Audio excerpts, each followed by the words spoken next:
Nah, ternyata Sunan Ampel ini semasa mengaji di Madinah, beliau mendapatkan suatu karomah, bisa muwajahah, berdialog langsung dengan baginda Rasul sallallahu alaihi wasallam, yang beliau mewasiatkan, bawalah ajaran Islam ahli sunnah wal jamaah ini ke negeri Kiai Asad, sebutnya Indonesia. Nah, saya tidak tahu pasti apakah di manuskrip itu, naskah itu tertulis Indonesia ataukah riwayat bil makna dari Kiai Asad. Boleh jadi kedua-duanya. Jika kemungkinan yang pertama itu adalah lafadz dari Rasulullah, berarti Rasulullah sudah menyebut Indonesia kepada Sunan Ampel. Jika itu adalah riwayat bil makna, teritorial Nusantara adalah bagian dakwah yang sudah mendapatkan nadrah Rasulullah, sudah dipandang oleh batin Rasul, sehingga Sunan Ampel ditugaskan untuk menyampaikan ajaran Ahlus Sunnah wal Jamaah di negeri ini. Jadi Islam yang sengaja didesain oleh penjajah, oleh kolonial, untuk menghancurkan akar keagamaan di Nusantara ini. Mereka dilarang untuk berziarah kubur, mereka dilarang untuk tawasul, mencium tangan para ulama, tabarukan, dan seluruh ritual tradisi yang sangat identik dengan Nahdlatul Ulama hari ini.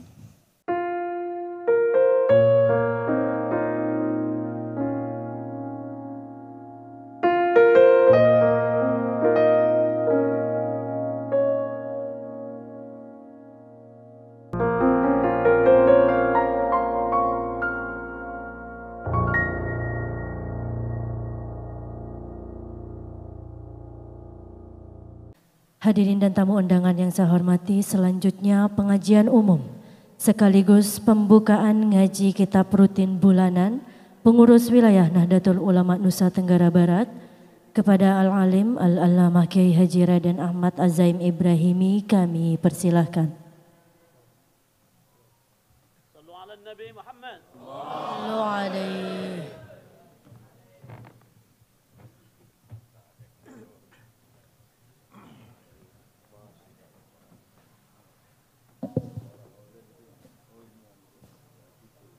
Assalamualaikum warahmatullahi wabarakatuh.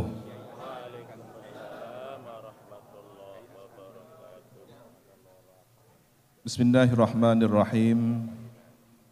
Alhamdulillahi rabbil alamin. Wa bihi nasta'inu ala umri dunya waddin. Wassalatu wassalamu ala asyrafil anbiya'i wal mursalin. Sayyidina Muhammad wa ala alihi wa sahbihi ajma'in. Qala rabbi shrah li sadri wa yassir li amri wahlul 'uqdatam min lisani yafqahu qawli. Amma ba'du.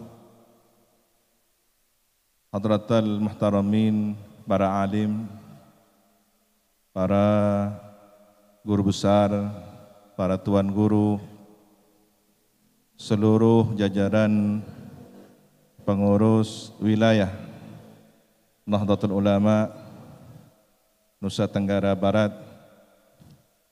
baik jajaran syuriah maupun tanfidiyah, seluruh banom, seluruh tokoh yang hadir pada kesempatan yang insya Allah penuh dengan keberkahan di siang hari ini. Hadirin hadirat muslimin muslimat nahdiyin nahdiyat hafidhakumullahu jami'an. Kita senantiasa berharap dijaga oleh Allah Subhanahu wa taala sihah wal afiat dan membawa iman Islam husnul khatimah. Para masyayikh, para tuan guru, para guru besar dan seluruh yang hadir, beberapa waktu yang lalu saya tidak sengaja menemukan satu artikel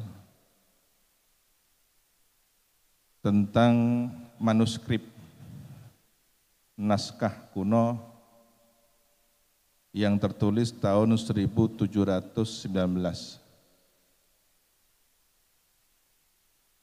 Masehi. Manuskrip ini adalah tentang jejaring ulama di Nusantara yang kategorinya menurut Bapak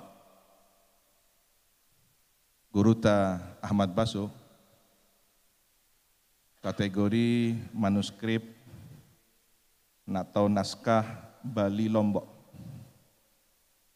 Jadi ada jejaring yang di situ dibagi per zona. Jadi wilayah Jawa, Bali, Lombok, Ternate dan seterusnya hingga Papua yang memetakan tentang jejaring ulama, para penerus Wali Songo, khususnya ulama dzurriyyah Rasulullah sallallahu alaihi wasallam.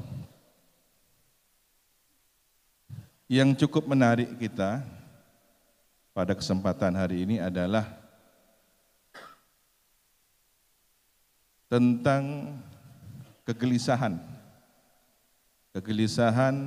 penulis manuskrip tersebut dengan berulang kali menyebut nama Sunan Giri, nasihat Sunan Giri, bagaimana seharusnya kita menjaga sejarah tentang jasa ulama yang secara khusus disebut keturunan baginda Nabi Muhammad SAW, penerus perjuangan Wali Songo.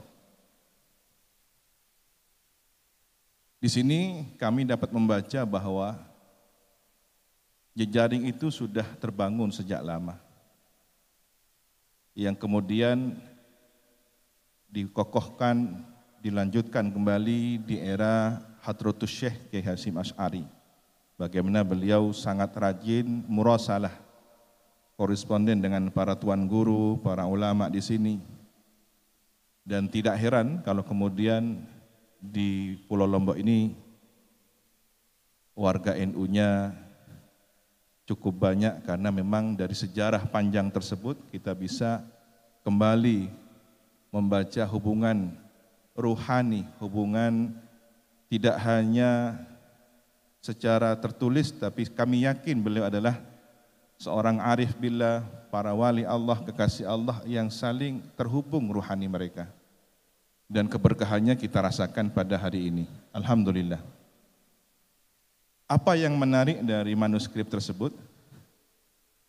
Tentang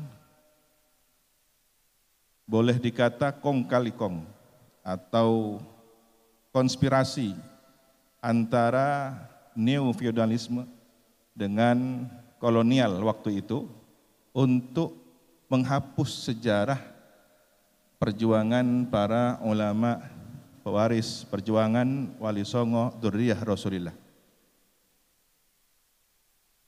Seakan kejayaan teritorial Nusantara ini tanpa ada jasa mereka. Nah, kalau kita pernah dan sering mendengar slogan jas merah, ya kita punya jas hijau. Jangan sekali-kali melupakan jasa ulama, sejarah ulama. Nah, ini yang harus terus dikawal oleh Nahdlatul Ulama. Dan boleh jadi konspirasi itu dalam bentuk yang lain di masa-masa yang akan datang. Entah bernama neokapitalisme yang kemudian menawarkan pariwisata, menawarkan investasi di tanah kita sendiri, yang pada akhirnya kita harus mengkhawatirkan tidak menjadi tuan di tanah sendiri. Wal'iyadzubillah, semoga terhindar dari hal tersebut. Dan ujung tombaknya sekali lagi harus kita sebagai penerus, pelanjut, dan pengkhidmah perjuangan para ulama tersebut. Mengingat bahwa sejarah pintu masuk peradaban Islam di Nusantara ini adalah perairan, pantai, ya. Sangat terbuka sekali. Hal yang negatif pun terbuka, yang positif pun terbuka. Oleh karena itu, apa yang menjadi pesan, nasihat Sayyidul Jadd almarhum Al-Mafullah Kiai Haji Raden As'ad Syamsul Arifin, beliau pernah berceramah sekali waktu dalam versi bahasa Indonesia di khalayak ramai seperti di stadion begitu, dan dokumen ini cukup viral di media sosial. Ada yang versi berbahasa Madura tanpa diketahui di mana beliau berceramah. Yang kami ingat semasa kecil dahulu, insya Allah para alumni juga mengingat bahwa beliau seringkali mengumpulkan para santri sekali waktu, tokoh-tokoh teras dari PBNU, dari Jakarta, tokoh negarawan, para politisi dihadirkan untuk memberikan wawasan kebangsaan kepada para santri dan masyarakat luas di Situbondo. Apa yang beliau kisahkan, ternyata ini menjadi dokumen yang sangat penting. Dalam bahasa Madura beliau menyampaikan, engkok ki enak lembek, kok ki kanak mereng debuna para kiai sepuh. Saya ingat kecil dulu, semasa saya kecil dahulu, saya mendengar pembicaraan para sesepuh dari kiai-kiai. Nah ini diduga beliau mendengarkannya semasa mondok di Syekhona Khalil Al-Bangkalani. Karena di usia antara 7 hingga belasan tahun, pernah juga beliau di Kiai Imam Tengkinah. Nah, antara dua pesantren itulah beliau masa kecil hingga remaja berada di bimbingan tarbiyah para ulama, al-amilin, al-arifin. Syekhuna Khalil seringkali didatangi para tokoh-tokoh ulama nasional. Sebelum tahun 24 ya, tahun 20-an pernah ada 60 ulama berkumpul di Surabaya menyampaikan kegelisahan ketika itu tentang fenomena yang ini sangat diduga kuat produk impor. Jadi Islam yang sengaja didesain oleh penjajah, oleh kolonial untuk menghancurkan akar keagamaan di Nusantara ini. Mereka dilarang untuk berziarah kubur, mereka dilarang untuk tawasul, mencium tangan para ulama, tabarukan, dan seluruh ritual tradisi yang sangat identik dengan Nahdlatul Ulama hari ini. Kegelisahan itu tidak kemudian menemukan solusinya, sampai 44 ulama bertemu di Bangkalan, di Kiai Muntaha kalau tidak salah ingat. Nah disitulah mungkin Kiai As'ad mendengarkan para sesepuh dari ulama berkisah adanya tulisan naskah kuno. Lagi-lagi ini manuskrip ya, karena kita sangat kehilangan tokoh-tokoh manuskrip. Padahal kalau melihat peradaban sastra di awal itu, bagaimana kemudian para pelajar dari berbagai agama di Nusantara ini, baik di Tanah Jawa, di Bali, di Lombok, belajar menulis pegon. Bagaimana kemudian mereka menerjemahkan Bismillahirrahmanirrahim dengan sang sekerta Ono Coroko. Jadi tradisi tulis menulis, tradisi keilmuan ini mewarnai kehidupan para ulama, para dai-dai kita di masa itu. Apa yang tertulis, kata Kiai As'ad, mengutip diskusi para kiai sepuh bahwa Sunan Ampel Raden Ahmad rahmatullah semasa mengaji, bermukim atau mondok di kota Madinah, kira-kira 4 abad yang silam ya, karena beliau seusia Imam Abdullah bin Alawi Al-Haddad, Sahibur Ratib, yang saya berterima kasih ratibnya dibaca di kantor PWNU ini, sehingga menjadi tambahnya nilai rohani spiritual para pengurus dan seluruh warga NU, khususnya di NTB. Mudah-mudahan istiqomah.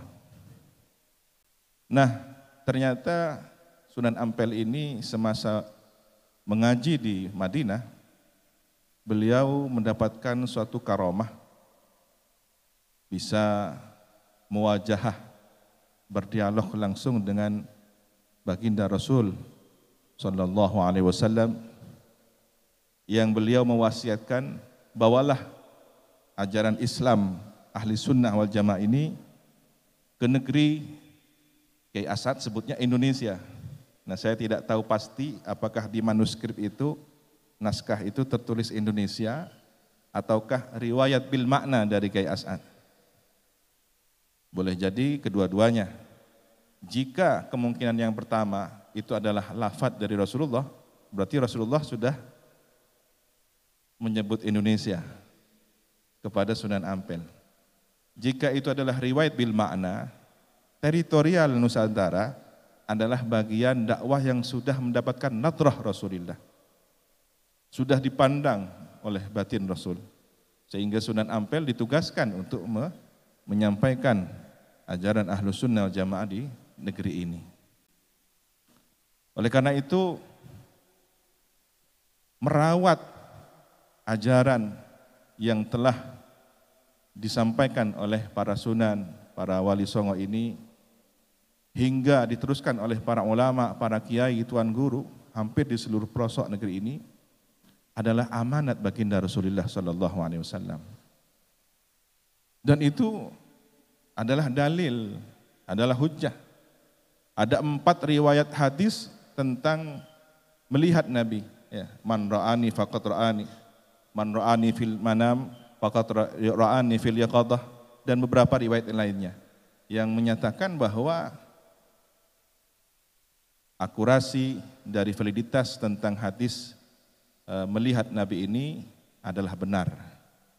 Ini perlu disampaikan bagi yang tanya dalil kan begitu ya. Apa dalilnya kan begitu.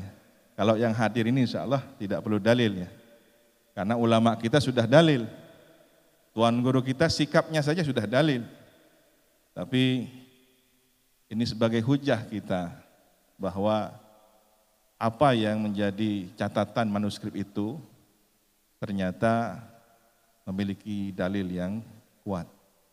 Dan itu tercatat di Keraton Cirebon yang disalin dalam bahasa Sangsekerta di Keraton Yogyakarta. Mungkin juga di Leiden atau di beberapa perpustakaan di luar negeri lainnya. Nah, ini yang kita kehilangan akar sejarahnya. Sehingga kadang-kadang hari ini para warga NU begitu ditanya, apa dalil kamu mengamalkan ini dan itu dan semacamnya?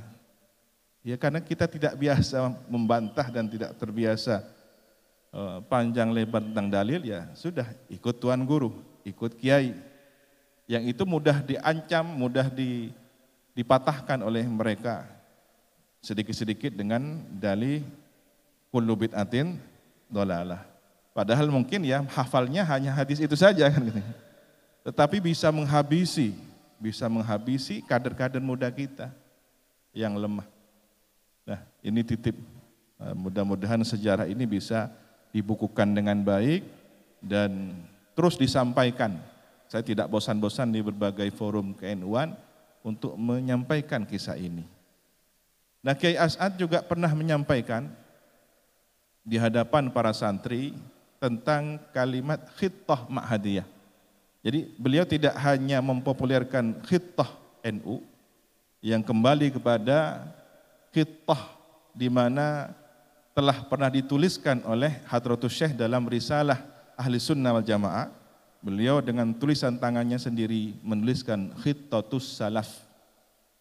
Jadi khittah itu adalah khittah salaf.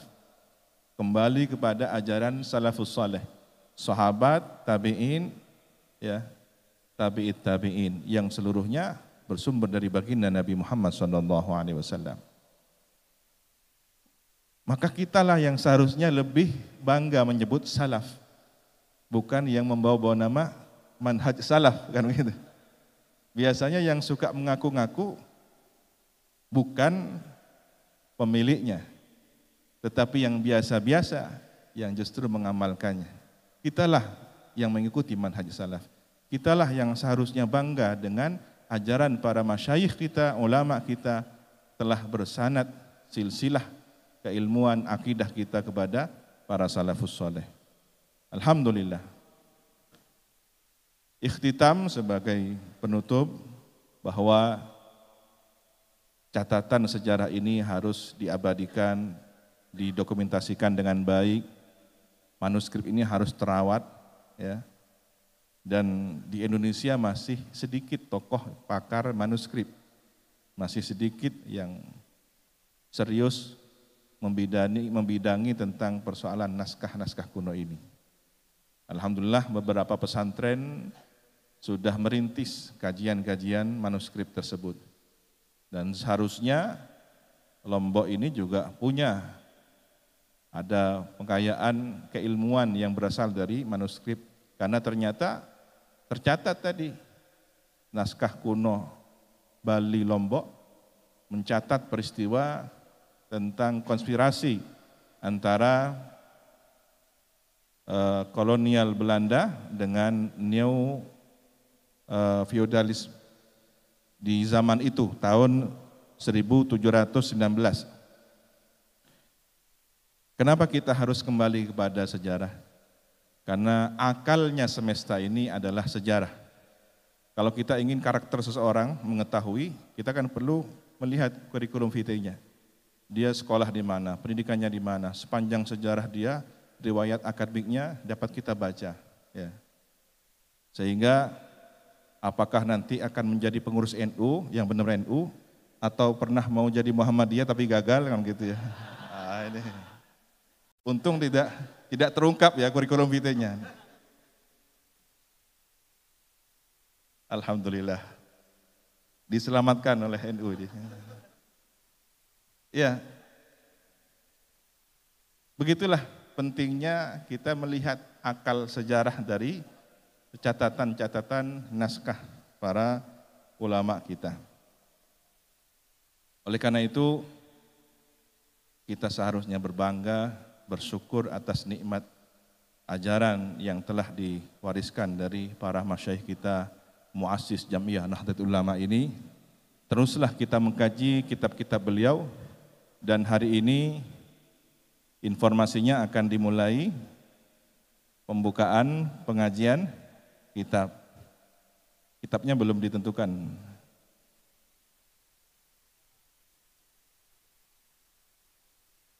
Barakallahu fikum.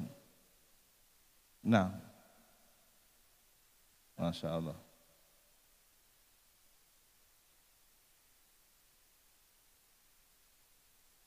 Barakallahu fikum. Dan itu entah ini janjian atau bagaimana, sekarang di mana-mana marak sekali. Jadi mulai dari MWJNU, bahkan di Ranting, kemudian di PC-PCNU, di beberapa PWNU juga memulai kajian-kajian semacam itu. Apakah ini tanda-tanda satu abad NU kembali kepada kejayaannya? Sanu'iduha siratahal ula, ketika tongkat sudah kembali dari perubahan mukjizat ular menjadi tongkat kembali, maka kita berharap NU kembali pada hakikat perjuangannya. Amin ya rabbal alamin. Alhasil, marilah kita menjadi pengkhidmah. Kalau dulu guru kita, orang tua kita membawa tongkat dan tasbih, maka hari ini kita membawa Nahdlatul Ulama sebagai organisasi perjuangan yang memiliki nilai spiritualitas seperti tasbih dan nilai organisasi seperti tongkat. Barakallahu fikum wa dumtum fi khairin. Al-afwa minkum. Allahumma hdina siratal mustaqim. Wassalamualaikum warahmatullahi wabarakatuh.